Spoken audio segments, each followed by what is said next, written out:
May pera pa dyan? Oh, kunin mo. Asan? Oh, yan. Ay, oo. Ba't nalaglag yung mga pera nila? Oh, bali 700 na yan. Habulin natin. Oh, sige. Magkano yung napulot mo, Darlene? 700. 700. Tapos, 8. Eh di 800 lahat. Si Bernard, kukunin pa ni Bernard. Ay, lang. Ay, mas mabilis. Ayan, abulin natin. Nasaan na kaya siya? Hindi po po sa nakasakay sa... Huwag naman masyadong mabilis. Nakamotor siya. Tingnan pa ninyo, baka may nalalaglag pa dyan. Saan na sila? Hindi, Andun. walang helmet yun. Walang helmet? Ay, kawawa Sandali yung naman. tsura nun. Nilaglag nila, baka nakaano yung, ano niya, bulsa niya, nakabuk. Tingnan mo Binulsan. nga tapos. Dahan-dahan tayo, ganyan ako. Wala na yun, pag wala na yun, paano yan? Hindi atin yan.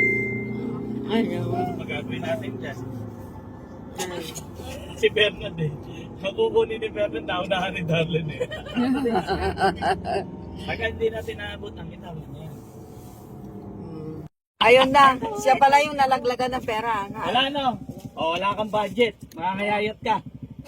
Ang tagal nating hinahabol. Nano? Nakabaliktad yung bulsa niya, kaya pala.